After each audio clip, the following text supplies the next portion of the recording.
सुबह के 11 बज चुके हैं और अभी अभी की शुरुआत आज की सबसे बड़ी खबर के साथ कर रहे हैं। नमस्कार, आपके साथ मैं हूं दीपिका यादव। नमस्कार, मैं हूं अमित कुमार पालित। जंतर मंतर में 2 मिनट में किस तरह से क्लियर करवाएगा प्रदर्शन। 20 दिन से जो धरना प्रदर्शन चल रहा था उसे 21वें दिन दिल्ली पुलिस ने खत्म करवा दिया। एक्टिविस्ट सोनम वांगचुक को दिल्ली पुलिस की टीम अस्पताल ले गई और सफदरजंग अस्पताल में डॉक्टर्स की देखरेख में उनका अब रखा गया है। उनकी हालत स्थिर बताई जा रही है। सुबह 7 बजे पुलिस का ऑपरेशन सफेद चादर शुरू हुआ। भारी तादाद में पुलिस फोर्स जंतर मंतर को घेर चुकी थी। सोनम वांगचुक के मंच को कवर कर लिया गया था। फिर सादे कपड़े में पुलिस वाले सफेद चादर लेकर मंच पर चढ़े। पूरे मंच को सफेद चादर से कवर किया गया और उसी चादर में सोनम वांगचुक को सुरक्षित एम्बुलेंस तक ले जाया गया। पिछले 20 दिन से सोनम वांगचुक अनशन पर बैठे थे। उनकी सेहत लगातार बिगड़ती जा रही थी। दिल्ली हाई कोर्ट के आदेश के बाद पुलिस ने इस ऑपरेशन को अंजाम दिया। सोनम वांगचुक को ले जाने के बाद भी पुलिस प्रदर्शनकारी जंतर मंतर पर बैठे हैं, लेकिन पुलिस ने कहा है कि हालात बिल्कुल तनावपूर्ण नहीं है। जो लोग बैठे हैं उनमें ज्यादातर प्रदर्शनकारी लेफ्ट के छात्र संगठन आइसा से जुड़े हुए हैं, जो डफली बजाकर वहां हल्का विरोध प्रदर्शन कर रहे हैं। लेकिन पुलिस मौजूद है और पुलिस ने किसी पर भी बल प्रयोग नहीं किया है। अब 20 दिन का धरना 2 मिनट में बिना किसी बवाल के खत्म हो गया। दिल्ली पुलिस ने इस ऑपरेशन को बेहद सावधानी से अंजाम दिया है। सोनम वांगचुक को अस्पताल में भर्ती करवा दिया गया और इसी से जुड़ी ये बड़ी खबर है। दिल्ली के स्पेशल सीपी ने जंतर मंतर के हालात की जानकारी ली है। Special CP law and order Devesh Chandra Srivastava को अधिकारियों ने ब्रीफ किया। सोनम वांगचुक की सेहत को लेकर के भी special CP law and order ने जानकारी दी है और जंतर मंतर पर भारी पुलिस फोर्स की तैनाती कर दी गई। आज सुबह 7 बजे सोनम वांगचुक को पुलिस की टीम अस्पताल लेकर पहुंची। जंतर मंतर के मंच के आसपास भारी फोर्स लगा दी गई है। इस पूरे इलाके को छावनी में बदल दिया गया और फिर ऑपरेशन सफेद चादर शुरू हुआ। जहां सोनम वांगचुक धरने पर बैठे थे वहां पर सादे कपड़े में पुलिस वाले सफेद चादर लेकर गए। सोनम वांगचुक को वहां से लेकर चले गए। इसी दौरान प्रदर्शनकारी और पुलिस वालों के बीच हल्की झड़प देखने को मिली।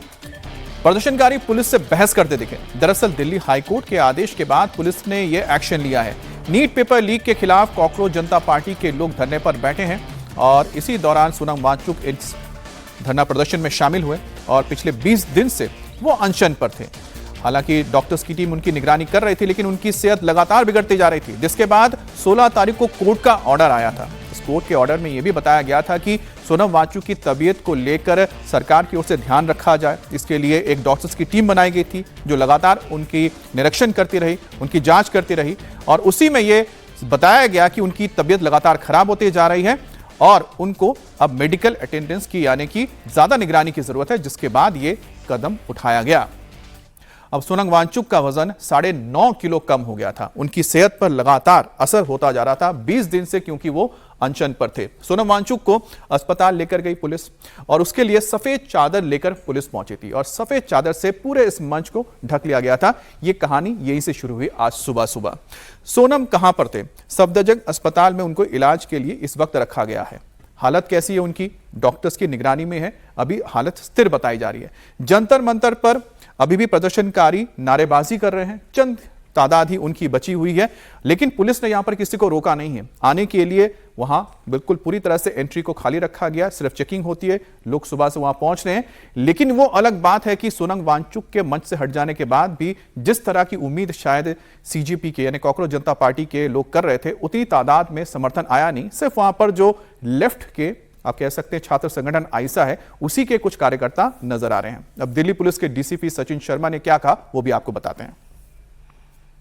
ऑनरेबल हाई कोर्ट के आदेशानुसार और हेल्थ कंडीशंस और एक्सपर्ट मेडिकल एडवाइस के मद्देनज़र श्री सोनम वांगचुक जी को यहाँ से सरकारी अस्पताल उनके ट्रीटमेंट के लिए शिफ्ट किया गया है और किसी तरह का कोई लाठीचार्ज वगैरह बिल्कुल भी नहीं किया गया। तो हमारे साथ हमारे तमाम संवाददाता जुड़ गए हैं जंतर मंतर से। हमारे साथ भास्कर हैं और कुमार सोनू भी हमारे साथ हैं। तो सबसे पहले भास्कर, आपसे ही हम जानना चाहेंगे कि फिलहाल जरा तस्वीरें दिखाइएगा कि क्या हालात है और क्या कुछ चल रहा है।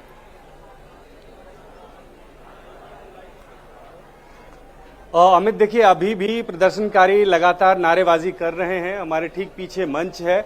सुबह की तुलना में अगर बात की जाए तो थोड़े ज्यादा लोग आए हैं। अभी किसी को रोक टोक है नहीं, तो धीरे धीरे करके लोगों की तादाद कुछ बढ़ी है यहाँ पे, लेकिन बहुत ज्यादा भीड़ अब भी नहीं आई है। जिस उम्मीद के साथ थोड़ा सा एग्रेसिव होने की कोशिश की जा रही थी। कांग्रेस जनता पार्टी के जो सो कॉल्ड लीडर्स हैं उनके द्वारा मंच से जो कहा जा रहा था, उसके बावजूद भीड़ उतनी ज्यादा नहीं पहुंची है। लेकिन हाँ, मंच के सामने जो लोग हैं वो लगातार, खासकर जो लेफ्ट समर्थित स्टूडेंट विंग के जो लोग हैं, वो लोग डफली लेके पहुंचे हुए हैं। वो लोग लगातार प्रदर्शन के सपोर्ट में नारेबाजी कर रहे हैं, डफली बजा रहे हैं। उससे एक माहौल जरूर बन रहा है, लेकिन पुलिस और प्रदर्शनकारियों के बीच में कोई ऐसा संबंध नहीं है, कोई झड़प नहीं है। पुलिस एक तरफ शांति से बैठी हुई है, दूसरी तरफ जो प्रदर्शनकारी हैं वो मंच के बाहर हैं और वो लगातार नारेबाजी कर रहे हैं। और अब उनके पास जो एक मकसद बचा हुआ है कि हम 20 तारीख को पार्लियामेंट मार्च करेंगे, उस नारे को बार बार वो दोहरा रहे हैं। कुछ लोग मंच पे आते हैं, जैसे हमने देखा कि योगेंद्र यादव पहुंच गए थे अभी से कुछ देर पहले यहाँ पे सपोर्ट में एक तरह से। उसके अलावा कोई और बड़े नेता यहाँ पे मंच पे नहीं पहुंचे हैं। किसी और पॉलिटिकल पार्टी की वो सपोर्ट लाइन कम से कम ये नजर नहीं आ रही कि सोनम वांगचुक की गिरफ्तारी के बाद ऐसा हो कि यहाँ पे भीड़ लग गई हो। लेकिन हाँ, जो इन समर्थकों के लेफ्ट स्टूडेंट विंग के जो तमाम समर्थक हैं वो लोग जरूर यहाँ पे पहुंचे। कुछ भीड़ जरूर बढ़ी है, नारेबाजी हो रही है, प्रदर्शन उसी तरह से चल रहा है। कल की अगर तुलना की जाए, कल से अगर तुलना की जाए तो ये कह सकते हैं कल की तुलना में ज्यादा भीड़ यहाँ पे। बिल्कुल भास्कर, सोनम वांगचुक जब तक मंच पर मौजूद थे तब हमने देखा कि भारी समर्थन में लोग, वहां पर आम जनता भी मौजूद थी। लेकिन अब जब वो अस्पताल चले गए हैं तो मंच पर भी ज्यादा इक्का दुक्का लोग नजर आ रहे हैं। उससे ज्यादा तो पुलिस की संख्या जंतर मंतर पर नजर आ रही है। आपसे लगातार अपडेट लेते रहेंगे, लेकिन अब हम आपको जंतर मंतर पर पुलिस का जो ऑपरेशन चादर है वो दिखाते हैं। बिल्कुल, क्योंकि जिस तरह से पुलिस ने आज इस ऑपरेशन को अंजाम दिया, उसकी सुबह की तस्वीर आप देख सकते हैं। यहां पर आपको सफेद टी शर्ट पहने हुए जो लोग नजर आ रहे हैं, ये सभी पुलिसकर्मी थे। करीब करीब बताया जा रहा है 10 के करीब इनकी तादाद थी जो पुलिसकर्मी थे। सफेद वो टी शर्ट में आए हुए थे। उनके साथ देखिए डॉक्टर भी यहां पर मौजूद है, मेडिकल टीम भी साथ में गई थी। और यहां पर देखिए हाथ में सफेद चादर लेकर मंच के ऊपर ये सभी पहुंच जाते हैं, यानी कि मेडिकल टीम और साथ में दिल्ली पुलिस के वो जवान या अधिकारी जो सफेद वर्दीमर थे। और ऊपर वो पहुंचे। मंच में पहुंचने के बाद सभी ने देखिए मंच को ऐसे घेर लेंगे। ये देखिए पूरा मंच इन्होंने यहां पर घेर लिया, सफेद चादर इन्होंने यहां पर खोल दी है। और सफेद चादर को खोलने के बाद इन्होंने यहां पर पूरे मंच को घेर लिया था। देखिए यहां पर आपको नजर आएंगे 1 2 3 4 5 6 7 8, तो 8 यहां पर आपको नजर आ रहे हैं। और सभी देखिए सफेद रंग के टी शर्ट में है, सफेद कपड़ों में है, इसलिए इसका नाम भी ऑपरेशन सफेद चादर रखा गया था। और हाथ में सफेद चादर लेते हुए देखिए ये पुलिसकर्मी और साथ में मेडिकल के टीम के लोग ऊपर मंच पे पहुंचते हैं, जहां पर सोनम वांगचुक लेटे हुए थे। हालांकि कुछ लोगों ने उन्हें रोकने की कोशिश की थी, उनको साइड कर दिया गया। उसके बाद ये पुलिस के जो तमाम जवान थे, ये देखिए यहां पर आपको पैरामिलिट्री फोर्सेस के जवान नजर आ रहे हैं और ठीक उनके साथ दिल्ली पुलिस के जो जवान थे सादी वर्दी में, उन्होंने ये चादर खोल लिया। चादर खोलने के बाद उन्होंने घेर लिया चारों तरफ सोनम वांगचुक को। और उसके बाद सोनम वांगचुक को वहां पूछा गया। उसके बाद की हम आपको तस्वीर दिखा रहे हैं। देखिए यहां पर आपको कुछ लोग नजर आ रहे हैं जो बीच में आने की कोशिश कर रहे थे, उनको यहां से हटा दिया गया। यहां पर आपको मेडिकल की टीम भी नजर आएगी जो यहां पर मौजूद थी एम्बुलेंस के साथ। जब वो ऊपर जा रहे थे देखिए यहां पर उन्हें रोकने की कोशिश हुई। यहां पर आप देख पा रहे हैं 1-2 लोग यहां पर कोशिश कर रहे थे। और देखिए कितनी तेजी से यह पूरा का पूरा ऑपरेशन किया गया था। महज चंद मिनट में ही, या कहें कि चंद सेकंड के अंदर ही ये पूरा का पूरा ऑपरेशन सफेद चादर आज जंतर मंतर पर किया गया। और इसके लिए जो तैयारी थी वो कल रात से ही शुरू हो गई थी, क्योंकि कल रात को जिस तरह से नए पुलिस कमिश्नर आए हैं अनुराग कुमार, उनके दफ्तर में खास तौर पे मीटिंग बुलाई गई थी और पुलिस अधिकारियों के साथ एक वहां पर लंबी मीटिंग चली। और अब देखिए कि जो 20 दिन से ये अनशन चल रहा था वो हमने आपको दिखाया, सिर्फ और सिर्फ 120 सेकंड के अंदर खत्म हो गया। ये देखिए 120 सेकंड के अंदर ये पूरा का पूरा ऑपरेशन कर लिया गया और 20 दिन का अनशन खत्म हो गया। बड़ी बात यह थी कि जब यहां पर मंच पर पहुंची थी पुलिस, तो उन्होंने सोनम वांगचुक का संवाद भी किया था, उन्हें रिक्वेस्ट किया था साथ चलने के लिए, और उनके हामी के बाद ही उनको ले जाया गया था। तो जिस तरह से आपने देखा कि यहां पर 120 सेकंड के अंदर ये ऑपरेशन सफेद चादर जंतर मंतर पर आज अंजाम दिया गया, और उसमें पुलिस ने किस तरह से बहुत ही सफाई के साथ मंच पर गए, बिना किसी के धक्का मुक्की, यहां पर आप बहुत ज्यादा नजर नहीं आओगे, बल प्रयोग की बिना, लाठी तक नहीं चलाई गई थी किसी भी तरह की, और इस ऑपरेशन को अंजाम तक पहुंचा दिया गया। और हमारे साथ कुमार सोनू भी जुड़े हुए हैं। कुमार सोनू, जिस तरह से हमने ऑपरेशन सफेद चादर के बारे में बताया, इसकी तैयारी तो कल रात से हो गई थी और उसको किस तरह से अंजाम दिया गया, उसकी एक हम कह सकते हैं कि पूरी कहानी अगर हम हमें ब्रीफ में बताएं तो दर्शक समझ पाएंगे कि किस तरह से 120 सेकंड के अंदर यह 20 दिन का पूरा अनशन खत्म हो गया। देखिए, मैं आपको बता दूं, पूरा महज चंद सेकंड में पूरी कहानी समझा देता हूं। कल शाम को जो है तकरीबन 7 बजे के बाद जो है दिल्ली पुलिस मुख्यालय में नए पुलिस कमिश्नर अनुराग कुमार ने तमाम अधिकारियों की बैठक ली जो नई दिल्ली जिले से जुड़े हुए थे। Special CP, law and order, joint CP, DCP, additional DCP, सबकी मीटिंग ली। पूरे प्रदर्शन की चीजों को समझा, सोनम वांगचुक की हेल्थ को लेकर अपडेट लिया। उसके बाद जो है बैठक में तमाम डिटेल्स लेने के बाद जो है फैसले को पेंडिंग रख दिया गया। लेकिन उस बैठक के बाद ये जरूर साफ हो गया था कि कुछ बड़ा होने वाला है, जिसके बाद जो दिल्ली पुलिस के टॉप ऑफिशियल्स हैं उनसे हमें अभी भी जानकारी हुई, उनसे हमारी बात हुई। उनका साफ तौर पर कहना था कि 1:30 बजे के करीब दिल्ली पुलिस मुख्यालय से यह आदेश आया नई दिल्ली जिले को कि सुबह जो है मेडिकल कराया जाए सोनम वांगचुक का, और अगर डॉक्टर्स एडवाइस करते हैं उन्हें अस्पताल में शिफ्ट करने के लिए तो उन्हें तुरंत जो है अस्पताल में शिफ्ट कराया जाए। और किसी भी तरीके से जब सोनम वांगचुक को एम्बुलेंस के जरिए अस्पताल ले जाया जा रहा होगा तो वो वीडियो ना बने, क्योंकि अगर वो वीडियो सीजेपी यानी कांग्रेस जनता पार्टी के लोगों ने अगर वो वीडियो बनाया तो सोशल मीडिया पर वायरल होगा और उस वीडियो को देखकर भीड़ जो है जंतर मंतर की तरफ आ सकती है, जिससे लॉ एंड ऑर्डर को लेकर प्रॉब्लम हो सकती है। जिसके बाद सुबह 5 बजे के करीब जो है वो joint CP, DCP, additional DCP और तमाम पुलिसकर्मी जो हैं वो जंतर मंतर के पास पहुंचे।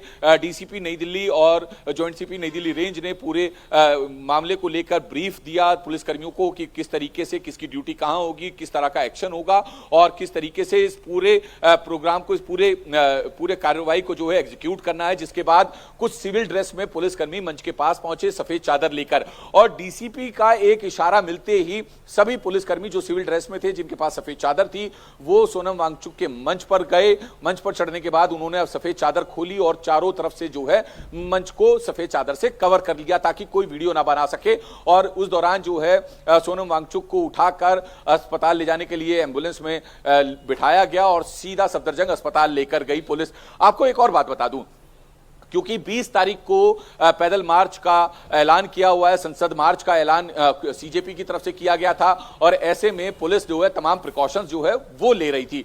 इसके अलावा एक और बात कि आमतौर पर जंतर मंतर या नई दिल्ली इलाके में जब भी कोई अनशन पे बैठा होता है तो उसको आरएमएल अस्पताल ले जाया जाता है, लेकिन इस बार आरएमएल अस्पताल न ले जाकर सीधा सफदरजंग अस्पताल ले जाया गया। उसके पीछे का कारण यह है कि जंतर मंतर से सफदरजंग अस्पताल की दूरी तकरीबन 8 किलोमीटर है और सफदरजंग अस्पताल जो है वो नई दिल्ली जिले से बाहर है और मॉनसून सेशन शुरू होना है। दरअसल पुलिस ये चाहती थी कि किसी भी तरीके से जब सोनम वांगचुक को अस्पताल में शिफ्ट किया जाए तो जो भीड़ अगर यहां से हटे और सफदरजंग अस्पताल की तरफ जाए तो वो तुरंत जो है जंतर मंतर का पूरा एरिया। सोनू, आपने जिस तरह से ये पूरी कहानी बताई उससे तो एक बात ही समझ में आती कि पुलिस ने अपनी तैयारी बखूबी रखी थी और छोटी छोटी चीजों का ख्याल रखा था। उसका सबसे बड़ा उदाहरण था कि पुलिस जो पहुंची थी वहां पर सादी वर्दी में पहुंची थी और हाथ में सफेद चादर लेके पहुंची थी और जिस तरह से मंच को घेरा गया था तो आप समझ सकते हैं कि पुलिस को पता था कि हर एक कदम पर किसकी नजर है और वीडियोस जब बनते हैं, जब वायरल होता है तो उसका नतीजा क्या होता है। आप दोनों नजर बनाए रखें, इस बड़ी खबर पर हम आपके पास आगे अपडेट के लिए आएंगे। और अब बात करते हैं आजम खान की जौहर यूनिवर्सिटी की, जिस पर संकट के काले बादल मंडरा रहे हैं। आजम खान की यूनिवर्सिटी पर कभी भी बुलडोजर एक्शन हो सकता है। ध्वस्तीकरण का नोटिस मिला है और अब इस पर पॉलिटिक्स शुरू हो चुकी है। आज अखिलेश की पार्टी के सांसद मोहिबुल्लाह नदवी रामपुर जाने वाले हैं और साथ ही उन्होंने कहा है कि वो जौहर यूनिवर्सिटी को जरूर बचाएंगे। मोहिबुल्लाह रामपुर में हिंदू और मुस्लिम संगठन के लोगों से बात करेंगे और वहीं all India Muslim personal law board ने भी जौहर यूनिवर्सिटी को मिले ध्वस्तीकरण के नोटिस को वापस लेने की मांग की है। All India Muslim personal law board का कहना है कि यह कार्रवाई अन्यायपूर्ण है, मुसलमानों की शैक्षणिक तरक्की के खिलाफ है और इसी वजह से उनका विरोध इस कार्रवाई के खिलाफ हो रहा है। अब कहते हैं कि समय बहुत बलवान होता है और इस कहावत का जो उदाहरण है वो रामपुर में जौहर यूनिवर्सिटी के केस में साफ साफ देखने को मिल रहा है। जिस आईएएस ऑफिसर को आजम खान ने 2019 में तनखैया कहा था अपने जूते साफ कराने की हसरत पाली थी, अब वही अधिकारी जौहर यूनिवर्सिटी के भविष्य का फैसला करेगा। और रामपुर विकास प्राधिकरण यानी आरडीए के अध्यक्ष मुरादाबाद मंडल के कमिश्नर अजन्य सिंह हैं। ध्वस्तीकरण के खिलाफ आजम को अब इन्हीं के सामने अपील करनी होगी और अगर उन्हें लगेगा तभी हो सकता है कि ये जो ऑर्डर दिया गया है उसको या रोकें या फिर उसको बरकरार रखें, लेकिन हाजिरी तो अब इन्हीं के दरबार में लगानी होगी जिनसे उन्होंने जूते साफ कराने की ख्वाहिश जाहिर की थी। जानकार बताते हैं कि जौहर यूनिवर्सिटी को बचाने के लिए आजम खान को करीब 100 करोड़ से ज्यादा चुकाने पड़ सकते हैं। प्राधिकरण के फाइन से बचने के लिए आजम के पास 3 रास्ते हैं। अब 3 रास्ते हैं। पहला रास्ता यह है कि आरडीए में 38 बिल्डिंग के मैप कंपाउंडिंग के जरिए पास कराए हैं। यह आसान नहीं होगा क्योंकि उन्हें विकास शुल्क, लेबर सेस, कंपाउंडिंग फीस और इंपैक्ट की भारी भरकम फीस चुकानी होगी। दूसरा रास्ता यह बचता है कि आजम के पास हाईकोर्ट जाने का भी एक रास्ता है, लेकिन नक्शे पास कराने के लिए उन्हें आखिर में आरडीए के पास ही लौट कर आना पड़ेगा। तीसरा रास्ता यह है कमिश्नर जो हैं उनके पास जाएं और आरडीए ऑर्डर को होल्ड कराने के लिए वो एक रिक्वेस्ट करें। तो आपको बता दें कि इस वक्त जो हम आपको तस्वीर दिखा रहे हैं यही वो यूनिवर्सिटी है जिस पर अब बुलडोजर चलने का खतरा पैदा हो गया। 38 ऐसी इमारतें हैं जिसके ऊपर ध्वस्तीकरण की कार्रवाई हो सकती है। अब बड़ी बात यह है कि जिस अधिकारी के सामने ये ख्वाहिश जाहिर की थी आजम खान ने कि वो उनसे अपना जूता साफ कराएंगे, आज वो आरडीए यानी कि रामपुर डेवलपमेंट अथॉरिटी के अध्यक्ष हैं। उनके पास ही अपील करनी होगी अगर वो चाहते हैं कि ये कार्रवाई आगे ना हो या फिर उनको आगे मोहलत दी जाए। अब बात करते हैं यूपी के सीएम योगी आदित्यनाथ की, जिन्होंने 2027 का मिशन शुरू कर दिया है। योगी आदित्यनाथ आज बुलंदशहर का दौरा करने वाले हैं। सीएम योगी 574 करोड़ 5 लाख रुपए की परियोजनाओं की सौगात देंगे, जिनमें 365.3 करोड़ रुपए की परियोजनाओं का शिलान्यास होगा और वहीं 209.2 करोड़ रुपए की परियोजनाओं का लोकार्पण भी करेंगे। मुख्यमंत्री योगी आदित्यनाथ इसके बाद एक जनसभा को संबोधित करने वाले हैं। अब बुलंदशहर जिले की बात करें तो यहां पर 7 विधानसभा सीटें आती हैं। 2022 के विधानसभा चुनाव में बीजेपी ने सभी सीटों पर जीत हासिल की थी। बुलंदशहर सदर, सिकंदराबाद, डिबई, शिकारपुर, अनूपशहर, सियाना, खुर्जा, बुलंदशहर की हर विधानसभा सीट पर बीजेपी कैंडिडेट ने बाजी मारी थी और एक बार फिर से यही उम्मीद की जा रही है 2027 के लिए। और इसी के मद्देनजर आज कई सौगात मिलने जा रही है बुलंदशहर जिले को। और बड़ी खबर आपको बता दें, आज संभल का भी दौरा करेंगे सीएम योगी आदित्यनाथ और 559 करोड़ की परियोजनाओं की सौगात भी देने जा रहे हैं और 24 कोसी यात्रा के विकास का काम शुरू होगा। एक बार फिर से संभल को भारत के सांस्कृतिक धरोहर के तौर पर पेश किया जाएगा। आध्यात्मिक शहर के तौर पर एक बार फिर से इसकी नींव रखी जाएगी और उसके लिए करीब 570 करोड़ की परियोजना का सौगात दिया जाएगा। ब्रेक के बाद एक बार फिर से आप सभी का स्वागत है। भारत एक बार फिर से अंतरिक्ष में एक बहुत बड़ा इतिहास रचने जा रहा है। भारत के पहले प्राइवेट रॉकेट विक्रम-1 लॉन्च होने ही वाला है। अब से कुछ देर में श्रीहरिकोटा के सतीश धवन स्पेस सेंटर से लॉन्च किया गया और ये भारत में बना पहला निजी ऑर्बिटल रॉकेट लॉन्च किया जा रहा है, जिसे हैदराबाद की स्काई रूट एयरोस्पेस कंपनी ने तैयार किया है। उसकी सीधी तस्वीरें आप देख रहे हैं। काउंटडाउन चल रहा है और जैसे ही काउंटडाउन पूरा होगा और भारत के प्राइवेट सेक्टर से बना ये पहला प्राइवेट रॉकेट विक्रम-1 अंतरिक्ष के लिए निकल पड़ेगा। आप देखिए कि आपके स्क्रीन पर ठीक ऊपर दाईं तरफ अगर आपको नजर आ रहा है कि इस वक्त जो घड़ी है इशारा कर रही है कि बस कुछ और मिनट बचे। 4 मिनट 59 सेकंड यहां पर नजर आ रहे हैं। तो 4 मिनट के अंदर ये स्काई रूट का पहला बनाया हुआ 3 स्टेज का विक्रम-1 रॉकेट अंतरिक्ष की ओर उड़ान भरेगा और भारत के लिए बहुत ऐतिहासिक लम्हा है, जहां पर पहली बार एक प्राइवेट कंपनी अपने तकनीक से विकसित किए गए इस रॉकेट का इस्तेमाल कर रही है प्रक्षेपण के लिए। और यह पहली बार हो रहा है कि भारत की कोई प्राइवेट कंपनी अपने तकनीक से बनाए गए इस रॉकेट को लॉन्च करेगी।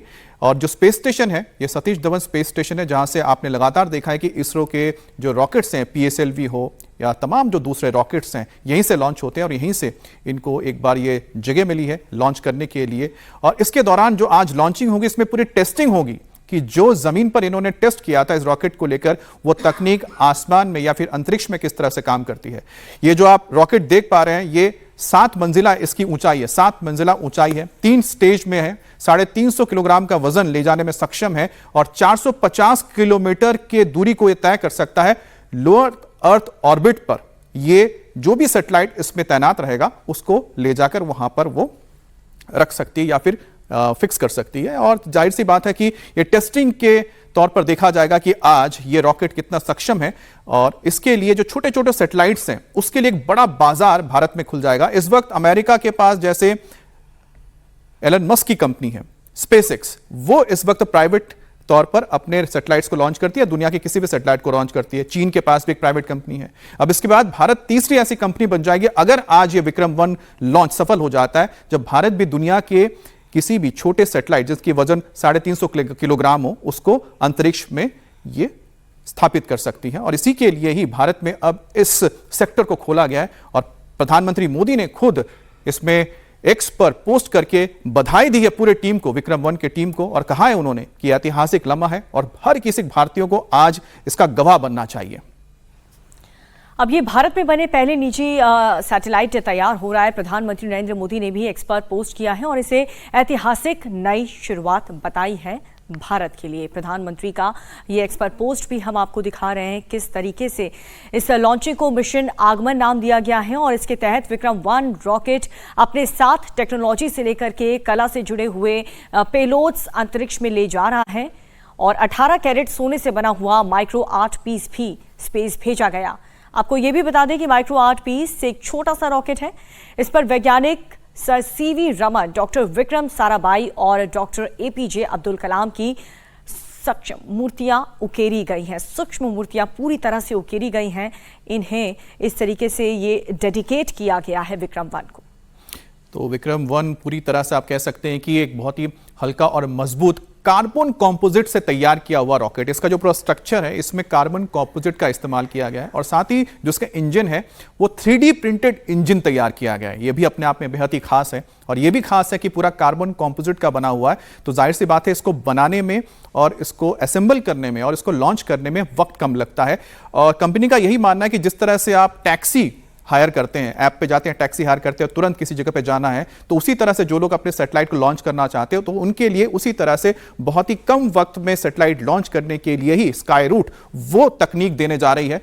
अगर ये सफल रहा तो वो जब चाहेंगे तब अपने सैटेलाइट को तुरंत वो आसमान में भेज सकते हैं, अंतरिक्ष में भेज के स्थापित कर सकते हैं। और बड़ी बात यह है कि खास तौर पे जिस तरह से स्पेसएक्स ने स्टारलिंक तैयार किया, एक कॉन्स्टलेशन ऑफ सैटेलाइट्स को पूरे अंतरिक्ष में बिछाया है, उसी तरह से इस स्काई रूट के नए विक्रम 1 रॉकेट के जरिए हल्के सैटेलाइट्स भेजे जा सकते हैं, जल्दी जल्दी भेजे जा सकते हैं और एक पूरी श्रृंखला बनाई जा सकती है सैटेलाइट्स की, जिसके जरिए जो इंटरनेट सेवा जिस तरह से स्टारलिंक देता है उसी तरह से कोई भी कंपनी अपने सैटेलाइट्स को आसमान में भेज के कर सकती है, क्योंकि इसमें लागत बहुत कम आएगी। इसको बनाने में लागत कम आएगी, इसको तैयार करने में और इसको आसमान में भेजने में यानी कि लॉन्च करने में भी बहुत कम वक्त लगता है। तो कुल मिलाकर देखा जाए आधुनिक तकनीक है, बहुत जल्दी यह तैयार हो जाता है और बहुत तेजी से यह अपने काम को पूरा कर सकता है।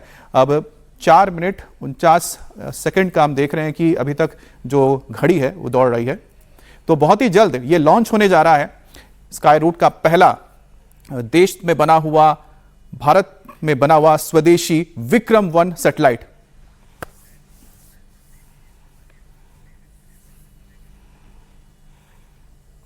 तो आपको सीधी तस्वीरें हम दिखा रहे हैं श्री हरिकोटा से, सतीश धवन स्पेस सेंटर से लॉन्च होने के लिए तैयार है भारत में प्राइवेट कंपनी द्वारा तैयार किया गया पहला rocket Vikram 1। Skyroot company ने इसे तैयार किया है, हैदराबाद की ये कंपनी है। अभी तक इनका जो टेस्ट रहा था वो जमीन पर रहा था, पहली बार वो अपने इस रॉकेट को अंतरिक्ष में भेजकर टेस्ट करने जा रहे हैं और इसको लेकर पूरे भारतवर्ष में एक उत्साह भी है और हर किसी की नजर है कि आखिरकार भारत का पहला प्राइवेटली मेड ये विक्रम 1 रॉकेट किस तरह से काम करता है।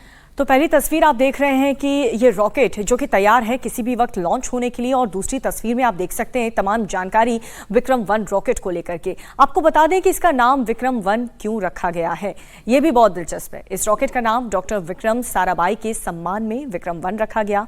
डॉक्टर साराभाई ने ही देश के स्पेस सेक्टर की मजबूत नींव रखी थी, वो दूरदर्शी वैज्ञानिक थे।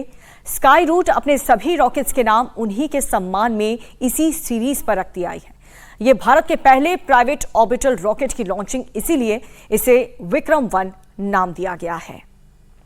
और 7 मंजिला ऊंचाई है इसकी, 7 मंजिला इमारत की जैसी ऊंचाई है और वजन ले जाने में सक्षम है 350 किलोग्राम का, यानी कि हल्के छोटे सैटेलाइट ले जाने में सक्षम है। 3 स्टेज का ये काम करता है, यानी 3 स्टेज में काम करता है। फर्स्ट स्टेज, सेकेंड स्टेज और थर्ड स्टेज के जरिए ये अपने पेलोड को अंतरिक्ष में स्थापित करता है। लो अर्थ ऑर्बिट में ही ये सैटेलाइट रखने में सक्षम है। और जाहिर सी बात है कि इन दिनों बहुत ज़्यादा जोर जो छोटे सैटेलाइट्स पर है और कई प्राइवेट कंपनियां वो चाहती हैं कि उनके जो छोटे सैटेलाइट्स हैं कम कीमत पर उनको वो स्पेस में भेज सके, अंतरिक्ष में उसको स्थापित कर सके। और वैसे ही कंपनियों के लिए इस वक्त स्काई रूट ने ये रॉकेट तैयार किया है विक्रम 1। अब देखा जाए तो इसरो के पास भी SSLV इस तरह का रॉकेट है और साथ ही इस वक्त इसरो की कोशिश है कि धीरे धीरे जो उनकी जो टेक्नोलॉजी है वो प्राइवेट कंपनियों के साथ शेयर किया जाए। और उसी श्रेणी में अगर बात करते हैं तो LMV-3 जो हैवी रॉकेट है भारत का और जिसके जरिए भारी भरकम सैटेलाइट अंतरिक्ष में भेजा जाता है, वो तकनीक भी प्राइवेट कंपनियों को देने के लिए तैयारी हो रही है ताकि जो प्राइवेट सेक्टर को और ज्यादा इसमें लाया जाए। और पूरी दुनिया की नजर भी इस वक्त भारत में है क्योंकि भारत ही शायद एक ऐसी जगह है जहां पर बहुत ही किफायती दाम पर अपने सैटेलाइट्स को आप अंतरिक्ष में स्थापित कर सकते हैं। और इसी मार्केट को बढ़ाने के लिए आप कह सकते हैं कि ये एक बड़ा कदम होगा। एक प्राइवेट कंपनी जो भारत की कंपनी है स्काई रूट, जो आप स्पेसएक्स की तरह अमेरिका के प्राइवेट सेक्टर के जरिए सैटेलाइट्स को अंतरिक्ष में भेज सकते हैं। यहाँ पर आप डॉक्टर जितेंद्र सिंह को देख सकते हैं, केंद्रीय मंत्री, वो भी इस वक्त मौजूद हैं गवाह बनने के लिए इस खास मौके के लिए। और दूसरी अगर बात करते हैं तो इस सैटेलाइट के जरिए किस तरह से भारत अपना मार्केट खोल सकता है। जैसा हम बता रहे हैं कि जो छोटे सैटेलाइट्स हैं या फिर जो इंस्टीट्यूशंस हैं, आजकल काफ़ी सारे जो कॉलेजेस हैं, यूनिवर्सिटीज़ हैं, वो भी सैटेलाइट्स लॉन्च करना चाहते हैं, लेकिन उनके लिए क्या होता है कि बहुत ज़्यादा पैसे खर्च करने पड़ते हैं अगर आपको किसी सरकारी एजेंसी के जरिए अगर सैटेलाइट को भेजना है। तो प्राइवेट कंपनीज़ की अगर बात की जाए तो भारत में एकमात्र पहली स्काई रूट ऐसी कंपनी आई है जिसने ये कदम उठाया, उसने अपना रॉकेट तैयार किया है और साथ ही साथ वो बहुत ही किफ़ायती दाम पर छोटे सैटेलाइट्स को ऑर्बिट तक ले जाने में कामयाब रहती है। तो ऐसे में बाहर के देशों के लिए भी ये खुल सकता है। और विक्रम 1 का फिलहाल काउंटडाउन रोक दिया गया है। तो ये बड़ी खबर आपको बता रहे हैं, विक्रम 1 की लॉन्चिंग में थोड़ी देरी हो रही है और काउंटडाउन फिलहाल रोका गया है। और इसको लेकर आप समझ सकते हैं क्योंकि आप बहुत ही क्रिटिकल रॉकेट साइंस जो बहुत ही ज़्यादा क्रिटिकल होता है, छोटी छोटी चीज़ों को ध्यान में रखना पड़ता है और हो सकता है किसी तकनीकी वजह से इसके काउंटडाउन को रोका गया है। अब जो साइंटिस्ट है वो देखेंगे कि आखिरकार जो उनके सारे पैरामीटर्स थे जो चेक किया जाता है उसमें अगर कहीं पर कोई दिक्कत आई है तो उसको वो सुधारा जाएगा और अगर सब कुछ ठीक रहा तो हो सकता है एक बार फिर से काउंटडाउन को शुरू किया जाए।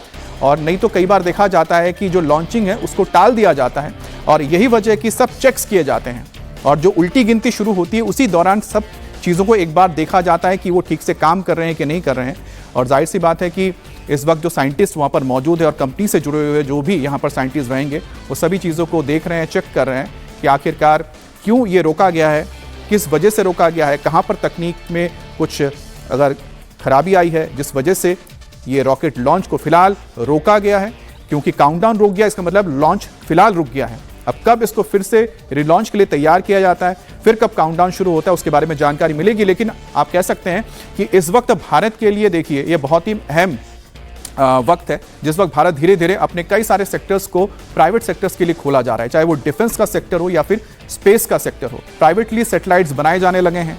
उसी तरह से जो प्राइवेट कंपनीज है हमारे देश के लिए हथियार भी बना रहे हैं, एरोस्पेस की इंडस्ट्री में काफ़ी कुछ हो रहा है। उसी तरह से अब स्पेस की अगर बात की जाए, स्पेस टेक्नोलॉजी में कई सारी भारतीय कंपनियां सामने आई हैं। उसमें से एक स्काई रूट है जिसने पहली बार अपनी तकनीक से विक्रम 1 रॉकेट तैयार किया है। और इस रॉकेट की सबसे बड़ी खासियत है कि ये कार्बन कॉम्पोजिट से तैयार किया गया है, इसमें मेटल का इस्तेमाल बहुत कम है। साथ ही इसकी जो इंजन है वो 3D टेक्नोलॉजी से तैयार की गई है, वो भी अपने आप में बहुत खास है। और इसको बनाने में कम वक्त लगता है, इसको असेंबल करने में कम वक्त लगता है और बहुत ही किफ़ायती दाम पे ये आने वाले वक्त में भारत के लिए भी और दुनिया के उन सभी प्राइवेट लोगों के लिए जो सैटेलाइट लॉन्च करना चाहते हैं उनको एक प्लेटफॉर्म देने जा रहा है और भारत के लिए एक बड़ा मार्केट खुलने जा रहा है। और ठीक जब ये आज ये ऐतिहासिक लम्हा है जब सबकी नज़रें हैं इस वक्त श्रीहरिकोटा में, तो ये खबर आई है कि जो विक्रम 1 रॉकेट है उसके लॉन्चिंग से ठीक पहले जो काउंटडाउन है उसे रोक दिया गया है। हालांकि इसकी वजह बहुत सारी हो सकती हैं। तकनीक सबसे ज़्यादा रहता है कि कोई टेक्निकल इशू आया होगा, काउंटडाउन के दौरान जो चेक और रीचेक होते हैं उसमें कहीं लगा होगा। साइंटिस्ट को जो भी ऑपरेशंस में इस बार मौजूद हैं कंट्रोल रूम में, उन्होंने हो सकता है किसी चीज़ को लेकर कोई सवाल उठाया होगा, रोका होगा। लेकिन इस बारे में भी आपको बताएंगे। लेकिन आप उत्साह देखिए बच्चों के अंदर, जो बच्चे वहाँ पर मौजूद है, जो ये सपना देखते होंगे कि आने वाले वक्त में हो सकता है वो भी स्पेस टेक्नोलॉजी या स्पेस के सेक्टर में जाएंगे, तो उनके लिए एक बहुत ही अहम दिन है। क्योंकि अब तक पहली बार देखा जा रहा है कि भारत में किसी कंपनी ने ये कदम उठाया है और उन्होंने अपना इन्वेस्टमेंट करके एक रॉकेट तैयार किया है जो बेहद ही खास रॉकेट है विक्रम 1। और लो अर्थ ऑर्बिट में यह सैटेलाइट को ले जाने में और उसे स्थापित करने में सक्षम है। 3 स्टेज का बना हुआ है। इसकी जो हाइट है 7 मंजिला इमारत जितनी है और 350 किलोग्राम का वजन लेकर जाने में सक्षम है और 450 किलोमीटर की ऊंचाई तक ये जा सकता है, जो हम लोअर अर्थ ऑर्बिट जिसे कहते हैं। तो लोअर अर्थ ऑर्बिट में ही सैटेलाइट रखने में सक्षम रहेगा। और इन दिनों ज्यादा डिमांड भी इसी के लिए आ रही है। लोअर अर्थ ऑर्बिट में ही सबसे ज्यादा इस वक्त सैटेलाइट भेजने के लिए कंपनियां लगातार प्लेटफॉर्म तलाश रही, यानी कि रॉकेट तलाश कर रही हैं। और यहाँ पर स्काई रूट की जो टीम भी आप देख रहे हैं कि जो यहाँ पर मौजूद थी, जो इस पूरे लाइव को कवर कर रहे थे, और जो भी उनके साथ जुड़े हुए हैं उनके साथ वो लगातार ये बता रहे हैं कि किस तरह से काम कर रहा है। आपने देखा होगा जब स्पेसएक्स के रॉकेट लॉन्च होते हैं तो इसी तरह से जो उनकी टीम होती है वो लगातार संवाद करती है, एक एक डिटेल बताती हैं। जो लोग उनके साथ जुड़ते हैं सोशल मीडिया के जरिए उनको भी वो जानकारी देते हैं कि किस तरह से उनका रॉकेट लॉन्चिंग के लिए तैयार है, किस तरह से हर एक पैरामीटर पर यह काम किया जा रहा है। Through that, we've completed the internal power switchover, which means the vehicle is now powering itself using its own batteries. We've also had the null checks been completed, and we're now waiting for the next window to come about for the ALS to restart. So now that we know that the ALS is on hold and soon we'll be back with a new time and the restart of ALS, let's talk about the entire journey of Vikram 1, the mission sequence.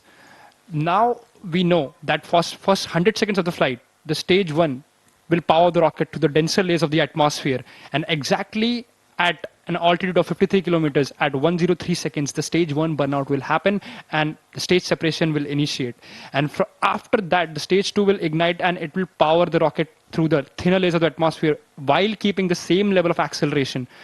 That is the point. And later on in the stage 2, during the stage 2 burn duration, later half, you have the payload fairing and it separates, and this is the first time when the payload or the satellite is exposed to the atmosphere or to the space, the higher layers of atmosphere, which is exactly nearly close to space. Yeah. Having protected the satellite throughout the ascent, that the fairing's job is done.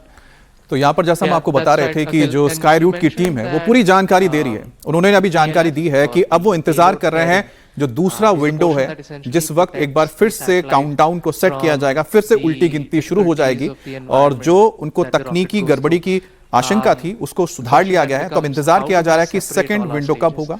Right. So we use something which is very unique and we're very proud of that.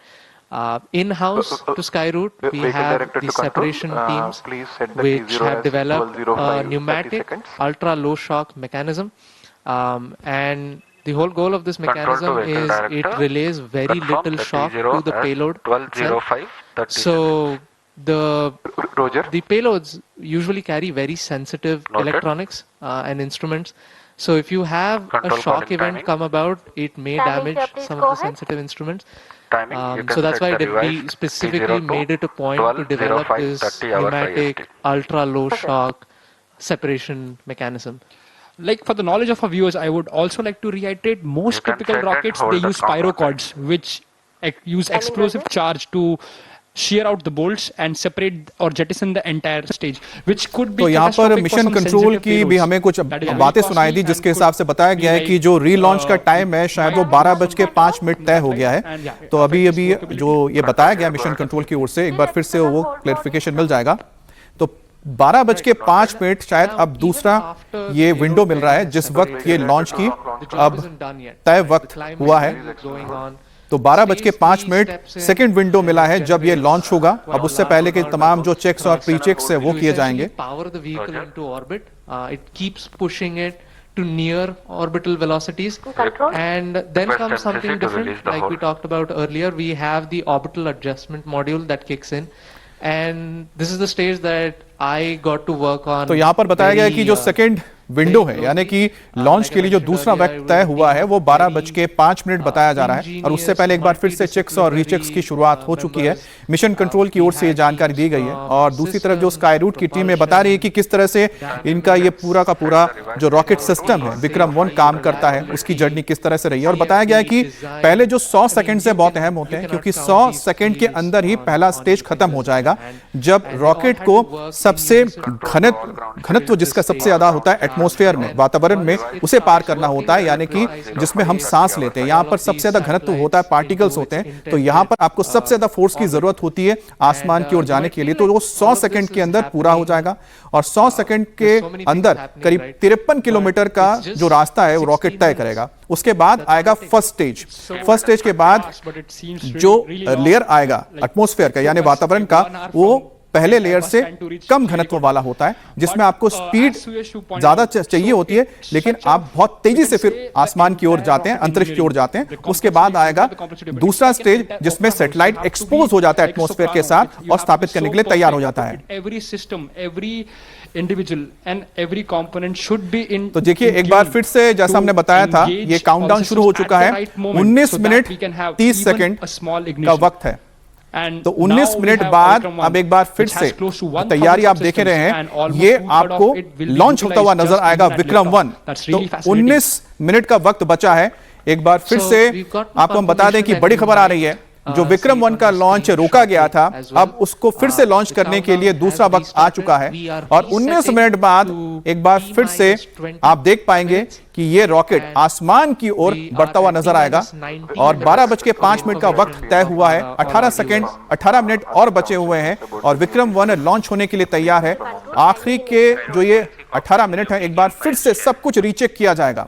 सब कुछ recheck हो रहा होगा कि इसका engine को लेकर, इसके बैटरीज को लेकर, इसके पावर को लेकर, इसमें स्टेज सेपरेशन को लेकर, हर एक चीज को एक बार फिर से रीचेक किया जा रहा है। अब करीब 11:30 बजे इसको लॉन्च होना था। उसके बाद जब रीचेकिंग हो रही थी, उसमें कुछ तकनीकी खामियां पा गई, जिसके बाद यह तय हुआ कि दूसरा विंडो तय किया जाएगा कि इसको लॉन्च किया जाए। अब तय हुआ 12:05 पर। अब लगभग 17 मिनट बचे हुए हैं। 17 मिनट बाद इसे लॉन्च होना है और लॉन्च होने से पहले एक बार देखिए, ये स्काई रूट की टीम है जो यहाँ पर मौजूद है कंट्रोल रूम में, मिशन कंट्रोल में, और साथ ही यहाँ पर इसरो की टीम भी इन्हें मदद कर रही है, क्योंकि जो पूरी की पूरी फैसिलिटी है इसरो की है। और साथ ही जो स्काई रूट की टीम है यहाँ पर मौजूद है, वो भी हर चीज को चेक और रीचेक कर रही है। और महज 16 सेकंड बाद, 16 मिनट बाद, माफ कीजिएगा, 16 मिनट बाद एक बार फिर से आप देख पाएंगे कि किस तरह से भारत एक नया इतिहास रचने जा रहा है और पहली बार भारत के किसी प्राइवेट कंपनी द्वारा बनाए गए